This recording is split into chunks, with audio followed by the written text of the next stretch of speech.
नमस्कार दोस्तों। इकोनॉमी एक ऐसा सब्जेक्ट जहाँ पे स्टूडेंट को कंसेप्चुअल क्लियरिटी हमेशा ही कम रहती है।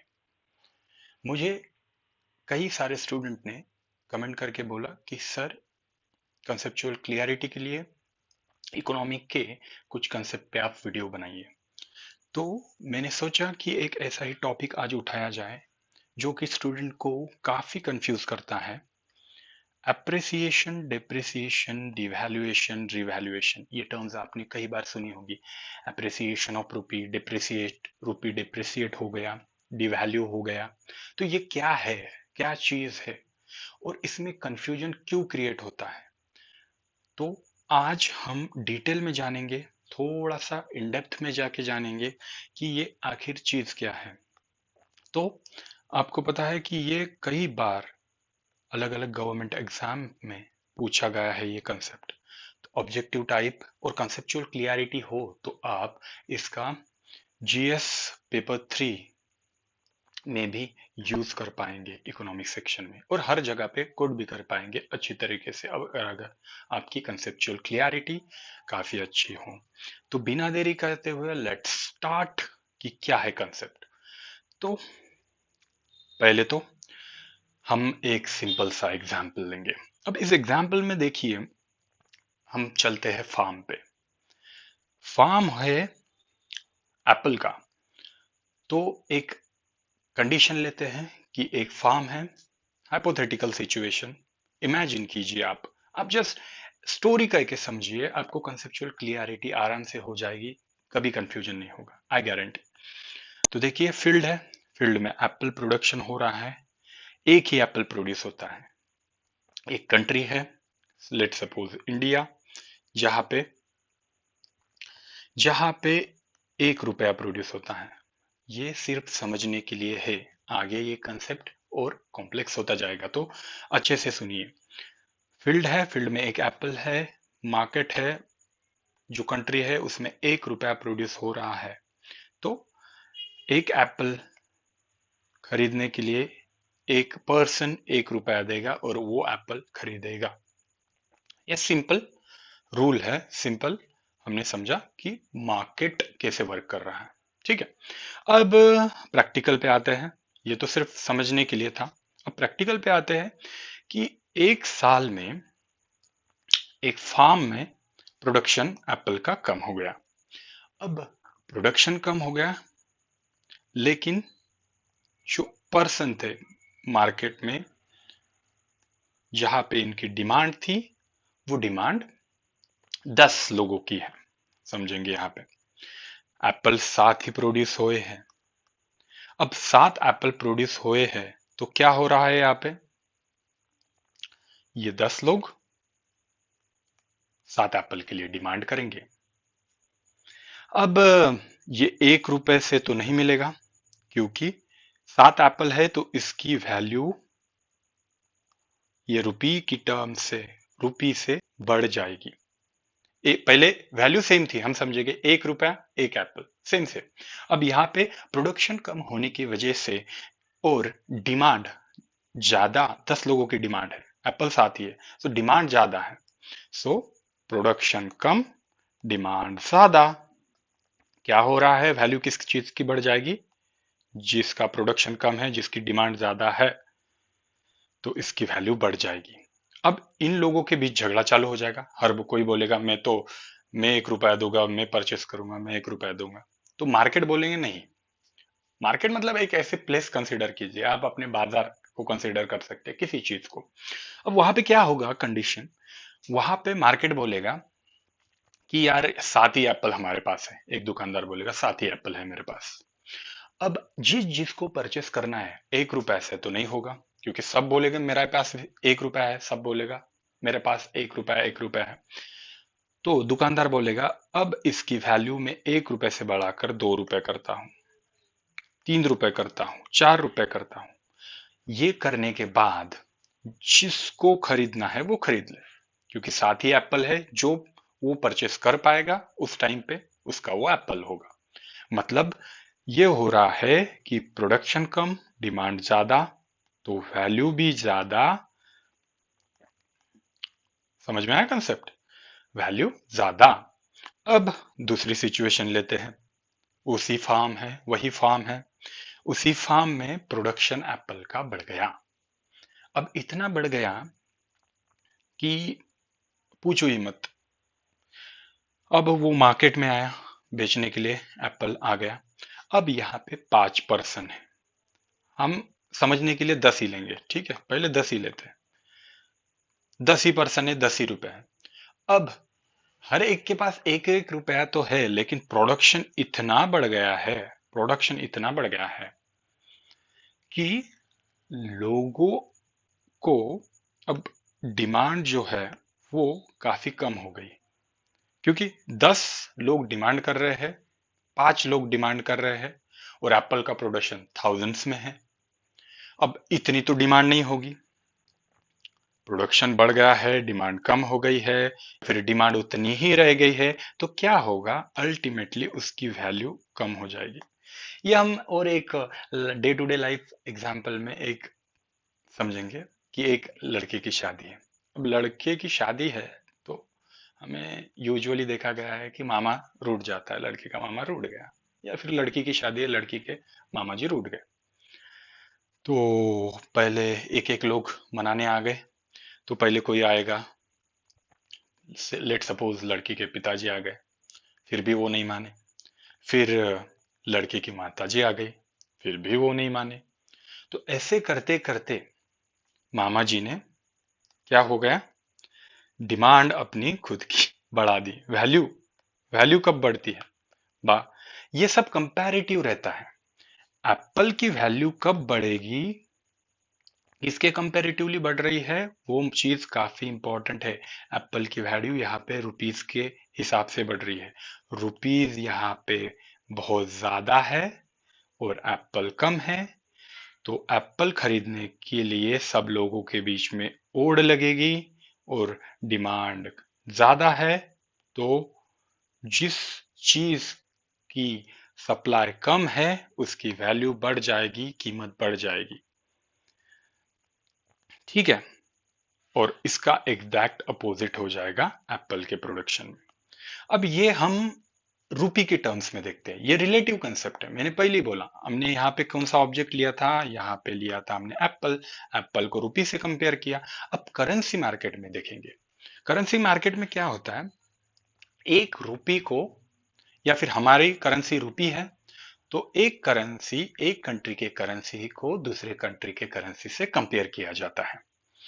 अब यहाँ पे एक और अच्छा सा एग्जाम्पल लेंगे, तो ताकि आपको समझ में आ जाएगा कि वैल्यू कैसे बढ़ती है कंपैरिजन से, और कंपैरिजन क्यों करना पड़ता है इकोनॉमी, एक करेंसी को दूसरे करेंसी से। आपको पता है ग्लोबलाइज वर्ल्ड है, ग्लोबलाइज वर्ल्ड में एक कंट्री हमेशा दूसरे के ऊपर, दूसरी कंट्री के ऊपर डिपेंड रहती है। एक्सपोर्ट इंपोर्ट, जैसे कि इंडिया को ऑयल इंपोर्ट करना पड़ता है, एक्सपोर्ट में कॉटन टेक्सटाइल एक्सपोर्ट करेगा, जो जिसके पास ज्यादा होगा वो एक्सपोर्ट करेगा, और कम पड़ रहा है तो इंपोर्ट करते रहेगा, ठीक है। तो अब एप्पल जैसे हमने डिमांड सप्लाई का रूल समझा, जिसकी डिमांड ज्यादा और सप्लाई कम हो रहा है उसकी वैल्यू बढ़ जाएगी। या फिर सप्लाई उतना भी रहे, हम कांस्टेंट रखेंगे सप्लाई को, फिर भी डिमांड इतनी बढ़ गई, फिर भी क्या होगा, वो एप्पल, एप्पल सामने रखिए, एप्पल की वैल्यू बढ़ जाएगी करेंसी के टर्म्स में। अब करेंसी, यहाँ पे हमने एप्पल को रुपीस से कंपेयर किया, अब यहाँ पे करेंगे डॉलर को। क्यों डॉलर को, क्योंकि डॉलर जो है हर कंट्री में, अलग अलग कंट्री में एक्सेप्ट किया जाता है। तो समझने के लिए हम डॉलर के साथ रूपी को कंपेयर करेंगे, और वो कंपैरेटिव स्टडी ही आपको जो एप्रिसिएशन डिप्रिसिएशन जो कंसेप्ट है वो समझने में हेल्प करेगा। तो यहां पे आते हैं करेंसी के टर्म्स में, ठीक है। तो एक पर्सन है, रेट सपोज रोहित जी है। अब ये रोहित को यूएसए घूमने जाना है। घूमने के लिए उसको, अब जिस कंट्री में जाना है, यूएसए में जाना है, तो डॉलर लगेगा वहां पे स्पेंड करने के लिए, वहां पे खर्चा करने के लिए। अब रोहित जी को लगा कि अपनी इंडियन करेंसी तो वहां नहीं चलेगी, वहां पे डॉलर चलेगा, तो रोहित जी कहाँ गए, डॉलर परचेस करने गए। कि भाई मुझे कुछ डॉलर चाहिए ताकि वहां जाके यूएसए में जाके मैं स्पेंड करूंगा डॉलर्स, और कुछ खरीदारी, कुछ कपड़े वपड़े जो लेने हैं रोहित जी लेंगे। अब वो एक्सचेंज मार्केट में गए। एक्सचेंज मार्केट में क्या होता है, लेट्स सपोज हम एक दुकानदार जैसा एक आदमी बैठा होगा, और रोहित जी बोल रहे होंगे कि भाई ये मेरे 10,000 रुपए है, 10,000 रुपए समझने के लिए, 10,000 रुपए है, ये 10,000 रुपए ले लो, और आज का डॉलर का भाव कितना है उस हिसाब से मुझे डॉलर दे दो। तो जो दुकानदार है बैठा हुआ वो बोलेगा कि भाई आज आज के हिसाब से एक डॉलर में इंडिया का 50 रुपए आता है। समझिए, हाँ, यहां से कंसेप्ट चालू होता है। एक डॉलर में इंडिया का 50 रुपए आता है। ये एग्जाम्पल्स है, ये रियलिटी नहीं है, समझिए। तो एक डॉलर में 50 रुपए अगर आ गए, वो 10,000 रुपए दे रहा है, तो 10,000 डिवाइडेड बाय 50 करना पड़ेगा। तो उसको कितने डॉलर्स मिलेंगे? वो रोहित जी $200 लेके घर आ जाएंगे, $200 लेके अमेरिका जाएंगे। ठीक है, समझ में आ गया। अब बात ऐसे हो गई कि रोहित के दोस्त को पता चला कि रोहित जा रहा है। रोहित जा रहा है तो रोहित का दोस्त था, प्रज्वल था, सुयश था, सुशील था, ये सब दोस्त, उनको भी लगा कि भाई हम भी ट्रिप करेंगे। या पता चला कि भाई रोहित ने डॉलर कन्वर्ट करने के लिए एक दुकान पे गया, दुकान पे जाकर उसने डॉलर परचेस कर लिए 50 रुपए के भाव से। तो ये चारों भी चले गए एक्सचेंज मार्केट में। तो एक्सचेंज मार्केट मतलब दुकान कंसिडर करेंगे। तो वहां पे अब डॉलर की सप्लाई तो लिमिटेड है, दुकानदार के पास डॉलर लिमिटेड है, मार्केट में डॉलर लिमिटेड है। अब वैसे ही जैसे एप्पल के लिए झगड़ा हो रहा था लोगों के बीच में एक एक रुपए से, वैसे ही रोहित, प्रज्वल, सुयश और सुशील में झगड़ा होते रहेगा कि भाई मैं जाऊंगा, मेरे को चाहिए डॉलर, मेरे को चाहिए, मेरे को चाहिए डॉलर। तो अब दुकानदार क्या करेगा? वही रूल खेलेगा कि भाई 50 रुपए का डॉलर था, लेकिन अब उसकी वैल्यू बढ़ गई है बिकॉज ऑफ डिमांड। तो वैल्यू बढ़ गई है, तो पहले $1 50 का था, फिर $1 60 का हो जाएगा, 70 का हो जाएगा, 80 का हो जाएगा। चलो हम कंसिडर करते हैं कि मार्केट में ऐसे ही डिमांड बढ़ते बढ़ते बढ़ते, यहाँ पे 4 लोगों की, ऐसे करोड़ों लोगों की डिमांड। तो मार्केट में डॉलर की डिमांड बढ़ गई। तो पहले $1 50 का था, तो $1 80 का हो गया। यहाँ पे समझने की बात है, जो करेंसी का वैल्यू कम हो रहा है वो ज्यादा देना पड़ेगा। पता है, डॉलर एक ही है, डॉलर 1 रुपए। पहले $1 खरीदने के लिए 50 रुपए दे रहे थे, अब $1 खरीदने के लिए 80 रुपए देने पड़ेंगे। तो फिर हो गया वैसे ही 10, यहाँ पे 1000, अब रोहित को 10,000 ही दिए, लेकिन डॉलर का भाव आज कितना है? $1 का 80 रुपए, due to because of more demand. तो उनको मिलेगा $125। तो क्या हो रहा है, आपको समझ में आ रहा है कि करेंसी की वैल्यू, एक करेंसी की वैल्यू दूसरे करेंसी के डिमांड पे कैसे कम ज्यादा हो रही है? समझ में आ गया इस एग्जाम्पल से। तो इससे हम कुछ कंक्लूजन निकालते हैं। सिंपल है, आपको समझ में आ जाएगा कि अगर कांस्टेंट सप्लाई है, जैसे कि डॉलर की कांस्टेंट सप्लाई है, अब डिमांड बढ़ गई है, ये यहाँ पे जैसे बढ़ी थी, डिमांड बढ़ी, तो जिसकी डिमांड ज्यादा उसकी वैल्यू ज्यादा। हमने मामा जी का एग्जाम्पल देखा था, शादी में जिसकी डिमांड ज्यादा उसकी वैल्यू ज्यादा। सब उनको मनाने गए हैं, अब जो मनाने वाले हैं वो इंडियन रुपी हम कंसीडर करेंगे, और जो मामा जी है लड़की के, उनको हम डॉलर कंसीडर करेंगे। अब शादी में पहले एक एक रुपया, मतलब पहले लड़की के पिताजी गए, 1 रुपया हम कंसीडर करेंगे, मामा जी नहीं माने। फिर और एक मम्मी जी आ गई, अब 2 रुपए हो गए। फिर भी ये समझने के लिए समझिए, धीरे धीरे धीरे जितने ज्यादा लोग मामा जी को मनाने जा रहे हैं, क्योंकि उनकी डिमांड है, जिसकी डिमांड ज्यादा उसकी वैल्यू ज्यादा। अब 10 लोग आने के बाद मामा जी मान गए, इसका मतलब मामा जी की वैल्यू 10 लोगों के समझाने के बराबर थी।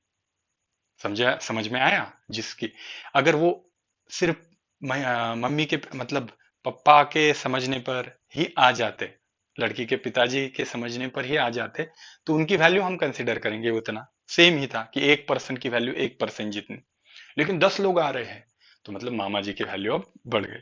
तो सेम जो अप्लाई है करेंसी में लगाइए, एप्पल में लगाइए, एक ही कंसेप्ट है, रिलेटिव कंसेप्ट है। तो मार्केट ड्रिवन किस चीज पे करता है ये आपको समझनी चाहिए, समझने की बात है।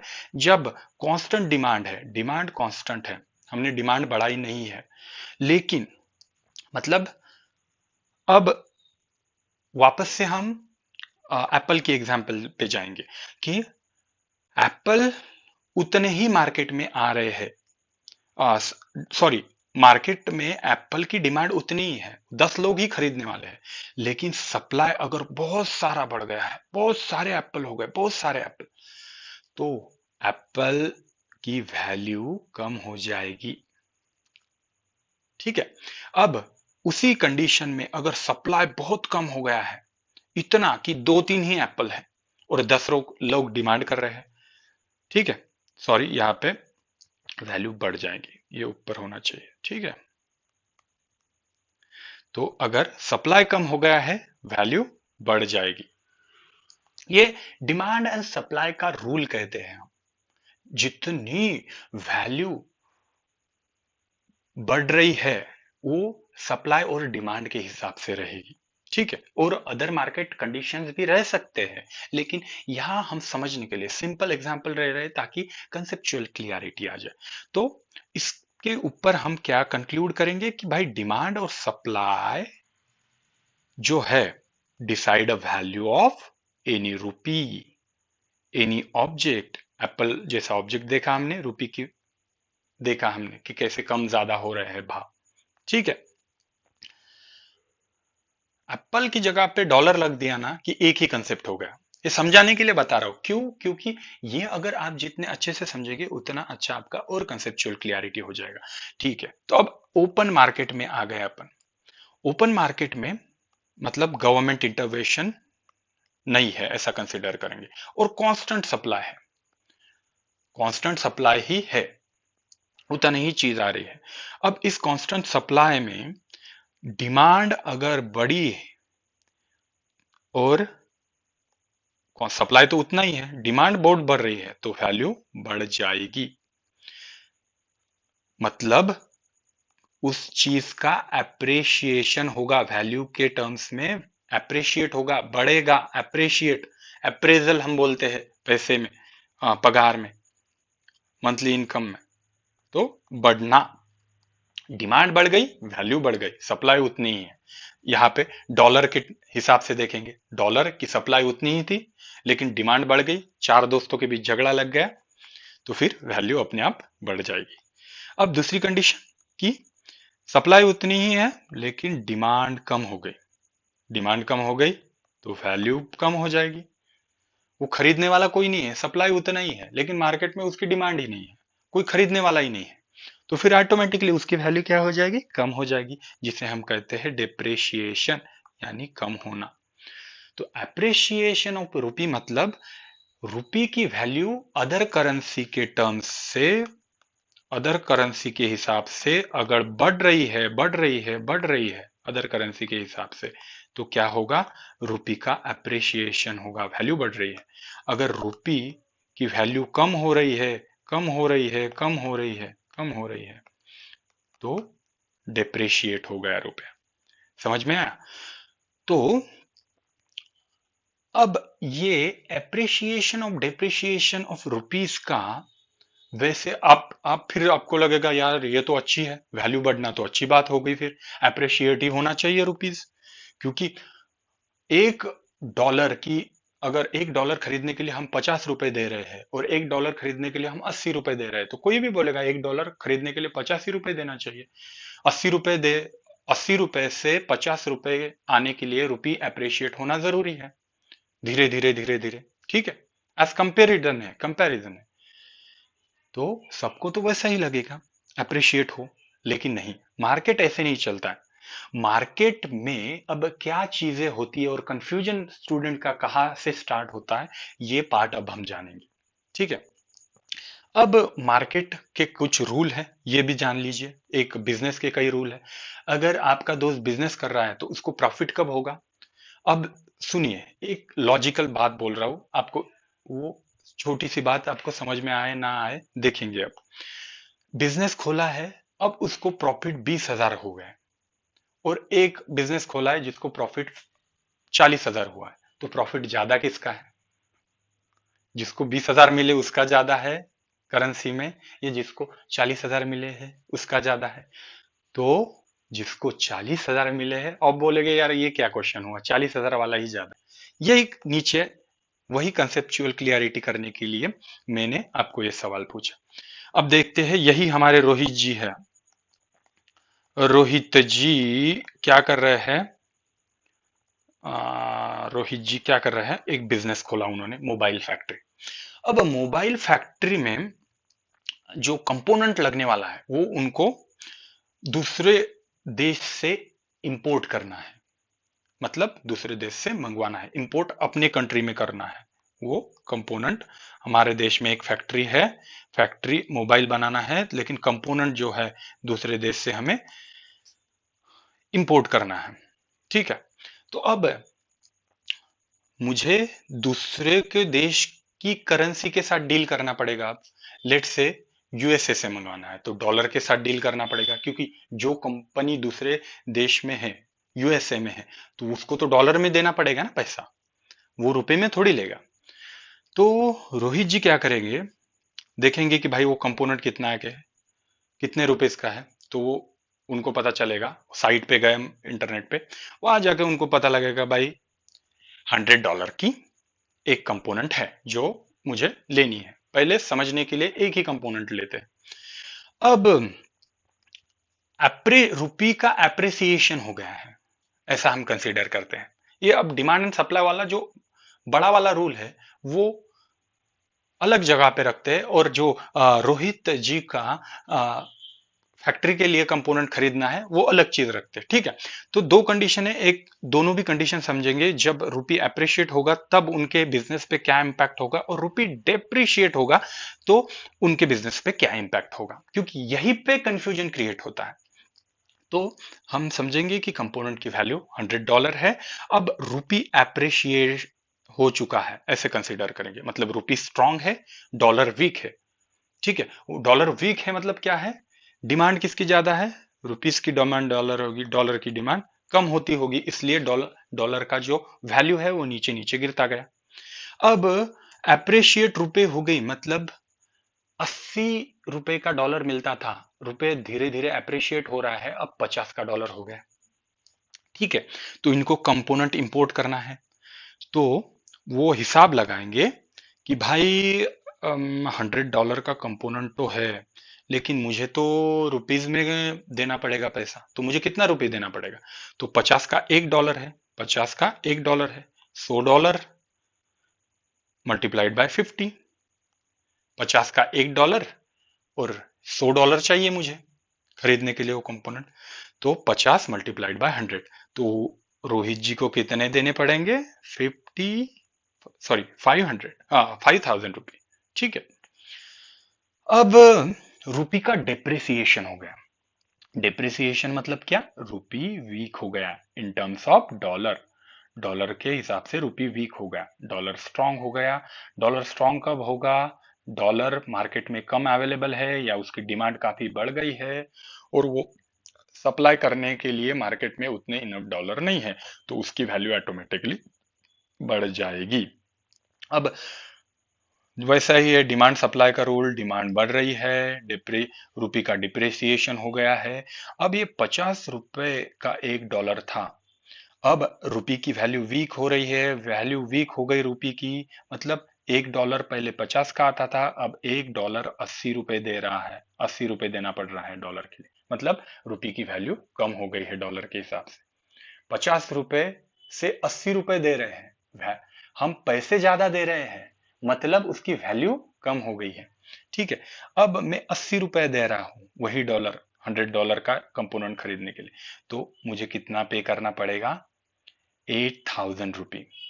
अब रोहित जी की जगह पे आप खुद को रख के सोचिए कि मेरा अगर यहाँ पे बिजनेस है और मुझे एक कंपोनेंट अगर 50 रुपए पर डॉलर के हिसाब से 5,000 रुपए स्पेंड करना, ये सही चीज रहेगी मेरे बिजनेस के हिसाब से, या 8,000 स्पेंड करना अच्छी चीज रहेगी?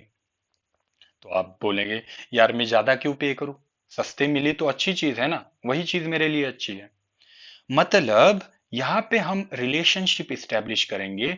कोई अगर चीज मुझे इंपोर्ट करनी हो और रुपी अगर एप्रिसिएशन में चल रहा हो, अप्रिशिएट हो रहा हो, तो मुझे इंपोर्ट करते हुए कम पैसे देने पड़ेंगे, तो मेरे लिए वो अच्छी चीज है। लेकिन इंपोर्ट कर रहे हो और कीमत जो है रुपए की कम हो रही है, डिप्रिशिएशन हो रहा है, तो मेरे लिए वो नुकसान की बात है, मुझे ज्यादा पे करने पड़ रहे हैं।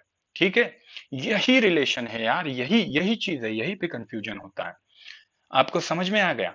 अब इसकी एग्जैक्ट रिवर्स कंडीशन हम लेंगे। रिवर्स कंडीशन में क्या हो रहा है, यहाँ पे एक सुयश जी है, सुयश जी ने एक फैक्ट्री लगाई मोबाइल की। अब मोबाइल के फैक्ट्री में मोबाइल छोड़ के हम गारमेंट की फैक्ट्री ले लेते हैं, क्योंकि इंडिया हमेशा कॉटन या कॉटन से बनी हुई चीज एक्सपोर्ट करता है, ऐसा हम कंसीडर करके चले।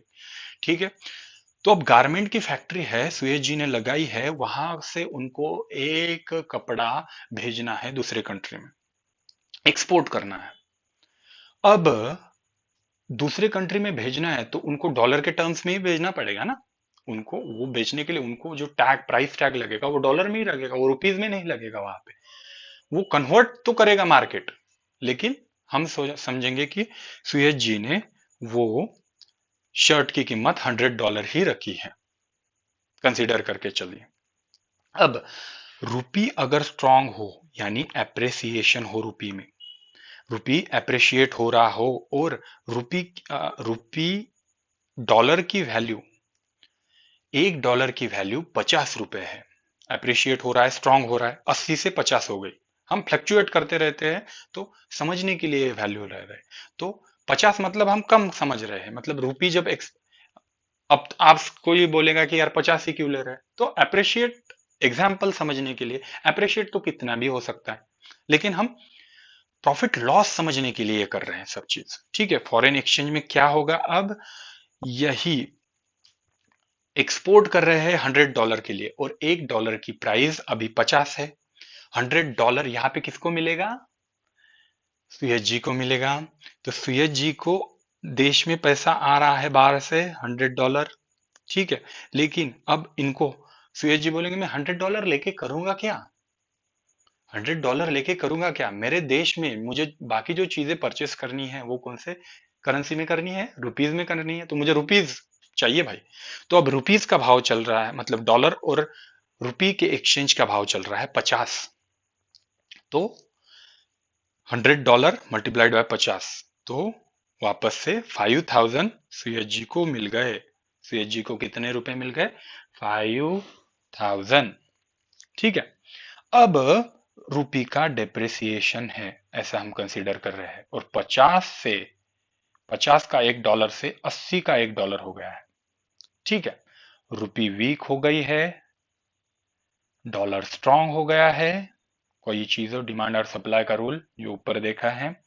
अब इस हिसाब में 80 मल्टीप्लाइड बाय $100 का एक टी शर्ट, तो यहाँ पे सुयश जी को कितना मिल रहा है, 8,000।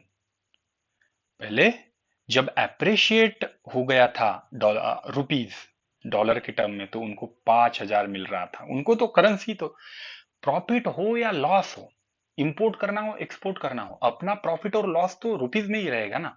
ऊपर के हिसाब में मुझे दूसरे देश से कुछ मंगवाना था, तो मैं कम पैसे दूं तो मेरा प्रॉफिट होगा, ज्यादा पैसे दूं तो मेरा लॉस होगा, और सेम ही कंडीशन होगी, लेकिन उल्टा होगा। अब मुझे कुछ बेच के प्रॉफिट कमाना है, तो प्रॉफिट मेरा कब हो जाएगा, जब मैं ज्यादा पैसे कमाऊं तब।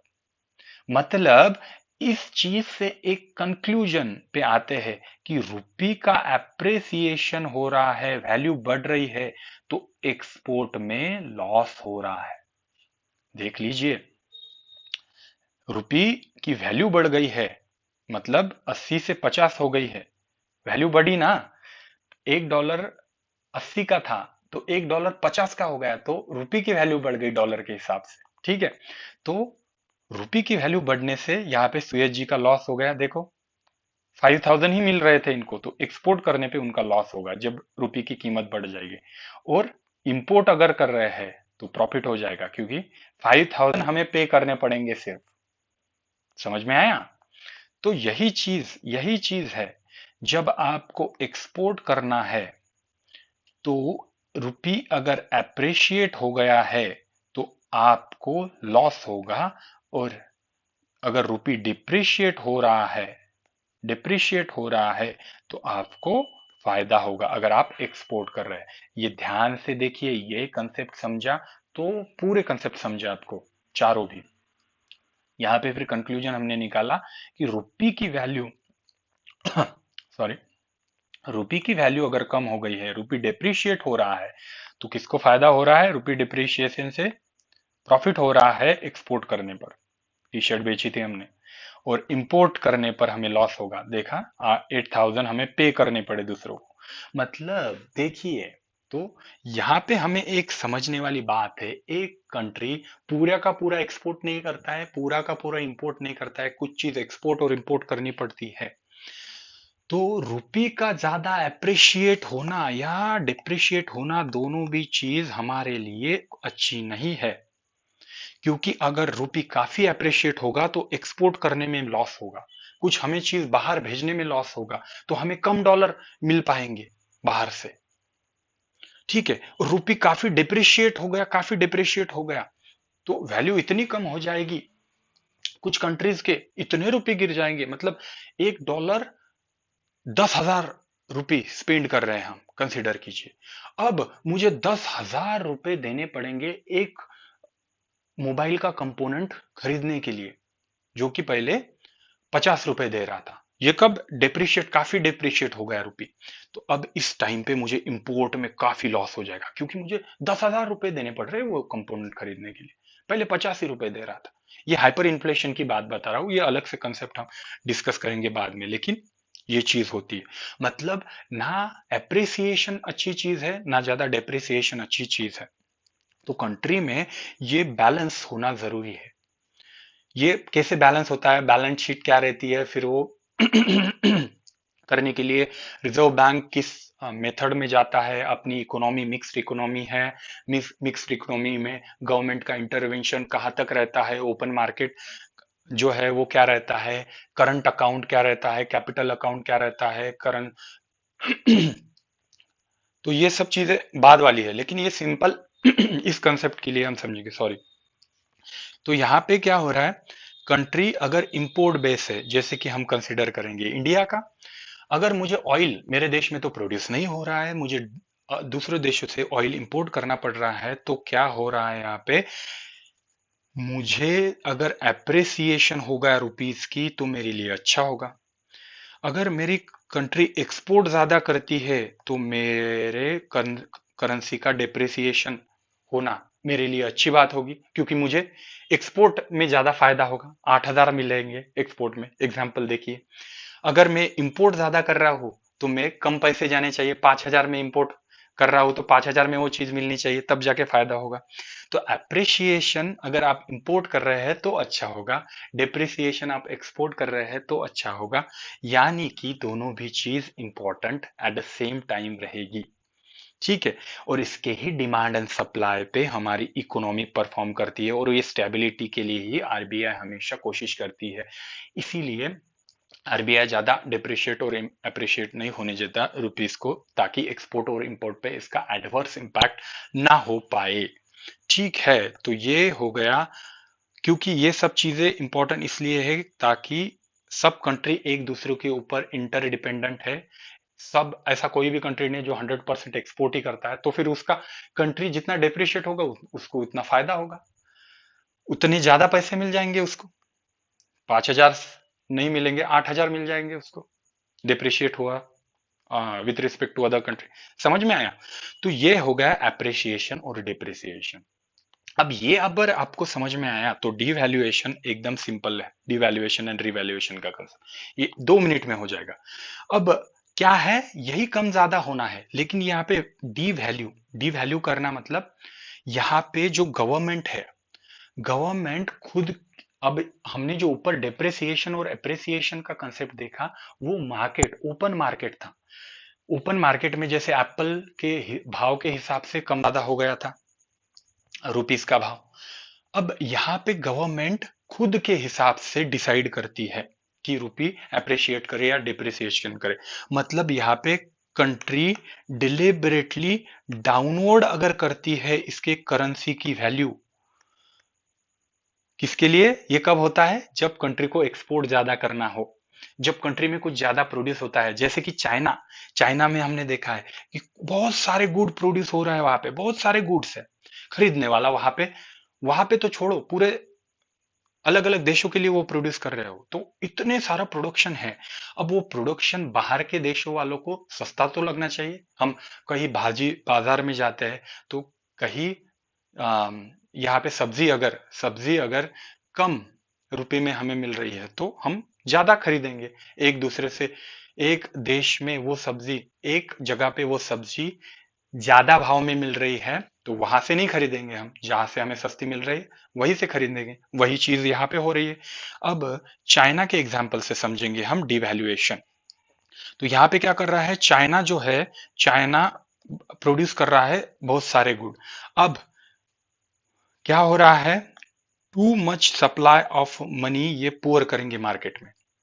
अब ये होने की वजह से क्या होगा कि वैल्यू जो है करेंसी की डिक्रीज हो जाएगी, क्योंकि मैंने क्या किया, डिमांड बढ़ी नहीं है, मैंने क्या किया, सप्लाई बहुत बढ़ा दिया, सप्लाई बहुत बढ़ा दिया, सप्लाई बहुत सारा कर दिया। अब सप्लाई बहुत ज्यादा होने की वजह से क्या हो रहा है, उसकी वैल्यू कम हो जाएंगी। वो जो उनकी करेंसी है, युआन कहेंगे, चाइनीज युआन कहेंगे हम, चलो चाइनीज युआन की वैल्यू कम हो जाएगी। अब चाइनीज युआन की वैल्यू कम हो गई तो फिर जो बाहर वाले देश हैं, समझो भारत में बैठा हुआ एक आदमी है, तो एक युआन की पहले कीमत थी 11 रुपए, मतलब 11 रुपए देके एक युआन मिलता था। अब डिवैल्यूएशन किया, यहाँ पे कंट्री ने डिलेबरेटली, उस गवर्नमेंट ने जानबूझ के, डिप्रिसिएशन और डिवैल्यूएशन एक ही है, पर डिप्रिसिएशन जो होता है वो ओपन मार्केट में डिमांड एंड सप्लाई के रूल पे होता है, और डिवैल्यूएशन जो है वो गवर्नमेंट खुद के हिसाब से डिसाइड करती है, मैन्युपुलेशन करती है। तो अब यहाँ पे चाइना ने मैनिपुलेट किया, बहुत सारे युआन जो है मार्केट में रिलीज कर दिए। अब उसकी वजह से डिमांड एंड सप्लाई का जो रूल है, तो 1 रुपए में मतलब 11 रुपए दे के मुझे एक युआन मिलता था, अब मुझे 5 रुपए दे के ही एक युआन मिल रहा है। ठीक है, मतलब क्या हो गया है, डिवैल्यू हो गया है युआन। तो मुझे अब उस कंट्री का प्रोडक्ट, चाइना का प्रोडक्ट जो पहले 11 रुपए देके खरीदने वाला था, अब जो 5 रुपए देके मैं खरीद रहा हूं, मेरे लिए तो मेरे कंट्री का करेंसी ही इंपॉर्टेंट है। अब मैं 5 रुपए देके वो प्रोडक्ट खरीद रहा हूं जो मेरे देश में प्रोड्यूस हो रहा है 20 रुपए में, और वो चाइना में 5 रुपए में मिल रहा है। तो मैं तो वो क्या करूंगा, मैं फॉरेन एक्सचेंज में जाऊंगा, फॉरेन एक्सचेंज में पैसे दूंगा, 5 रुपए दूंगा, एक युआन लूंगा, एक युआन देके वो प्रोडक्ट इंपोर्ट करूंगा। तो चाइना को बहुत सारा चीजें एक्सपोर्ट करनी होती है, इसकी वजह से वो अपनी करेंसी डीवैल्यू करती है। ये समझने की चीज है। जब आपकी इकोनॉमी एक्सपोर्ट बेस है तो कई कंट्रीज मैनिपुलेट करती है और कंट्री को डिवैल्यू कर, इसकी वजह से को उनका माल बेचा जाएगा बाकी के देशों में भी और उनका प्रॉफिट होगा। अब वही सुयज जी और रोहित जी वाला एग्जांपल आप दिमाग में लाइए कि डी वैल्यू हो गई है, तो डी वैल्यू होने के बाद एक चीज, अब एक चिंग चोंग करके एक आदमी है जिसको 5,000 मिल रहे थे, और डी वैल्यू होने की वजह से उसको 8,000 मिल रहे हैं, 8,000 युआन मिल रहा है। तो 8,000 युआन मतलब उसको ज्यादा प्रॉफिट हो रहा है। ठीक है, समझ में आई बात? एक ही चीज एक कंट्री के हिसाब से और दूसरे कंट्री के हिसाब से रिलेटिवली कैसे डिफरेंट है हमने ये जाना। ठीक है, अब एग्जैक्टली अपोजिट जो है रिवैल्यूएशन में हो रहा है। रिवैल्यूएशन में जैसे इंडिया में हमें हमेशा इंपोर्ट करना पड़ता था ऑयल। तो पहले जो है ओपन मार्केट नहीं था, हमारा ओपन मार्केट नहीं था, तो गवर्नमेंट के इंटरवेंशन से डिसाइड होता था कि मतलब अब जो है मार्केट में अब 80 रुपए का $1 है। वैसे नहीं रहता था, पहले गवर्नमेंट बोलती थी कि जो है 10 रुपए में $1 आएगा। वो डिमांड एंड सप्लाई का रूल मुझे नहीं पता, लेकिन गवर्नमेंट बोलेगी कि 10 रुपए में मुझे $1 मिलेगा। अब ये जो है अट्रैक्टिव कंडीशन नहीं है, तो इस पे इन्वेस्टमेंट नहीं होगा, ये नहीं होगा, ये अलग चीज है, हम वो बाद में देखेंगे। लेकिन रिवैल्यूएशन कैसे होता है, तो यहाँ पे मैंने क्या किया, मुझे कुछ इंपोर्ट करना है। अब मेरे कंट्री के करेंसी की वैल्यू अगर ज्यादा हो तो मुझे इंपोर्ट करने के बाद फायदा होगा। मतलब 8,000 में मैं इंपोर्ट कर रहा हूं कुछ चीज, या 5,000 में, तो 5,000 में मैं इंपोर्ट कर रहा हूं तो मुझे सस्ता पड़ेगा, वहां पे मेरा प्रॉफिट होगा। तो इसलिए मैं मेरे कंट्री के करेंसी को रिवैल्यू करूंगा। ये कब होगा, जब मेरी इकोनॉमी, गवर्नमेंट इंटरवेंशन कर रही है और इकोनॉमी डिपेंड है इंपोर्ट पे। ठीक है, तो ये चारों चीजें अब आपको क्लियर हो गई होगी कि एप्रिसिएशन और डिप्रिसिएशन कम ज्यादा ओपन मार्केट कंडीशन में कैसे हो रहा है, डिवैल्यूएशन गवर्नमेंट के इंटरवेंशन से, गवर्नमेंट बीच में आके कैसे रुपी का वैल्यू कम ज्यादा कर रहा है, रुपी और करेंसी की वैल्यू कम ज्यादा होने से डिमांड और सप्लाई में कैसे फर्क आता है, इंपोर्ट और एक्सपोर्ट में उसमें कैसे चेंज आता है। अब आपको ये सब चीजें अच्छे से समझ गई होगी। अगर नहीं समझी तो कॉन्सेप्ट बीच बीच में जो ऊपर वाले एग्जाम्पल्स है, डे टू डे लाइफ वाले एग्जाम्पल्स है, वो एक बार वापस से देख के, वीडियो काफी बार ऐसा लग रहा होगा आपको स्लो हो गई है, तो आप उसका स्पीड भी बढ़ा सकते हैं। कंसेप्चुअल क्लियरिटी के लिए मैंने ये सब चीजें धीरे धीरे बोली है। तो बस यही कहता हूं कि ये चीजें आपको अगर समझ में आ रही है तो वीडियो को प्लीज लाइक कीजिए, सब्सक्राइब कीजिए, और मुझे बताइए कि आपको ऐसे और कौन से कंसेप्चुअल क्लियरिटी के लिए किस चीज पे आपको वीडियो चाहिए। मैं ट्राई करूंगा ये वीडियो आसान से आसान भाषा में आप तक पहुंचाने की। चलो फिर, थैंक यू वेरी मच।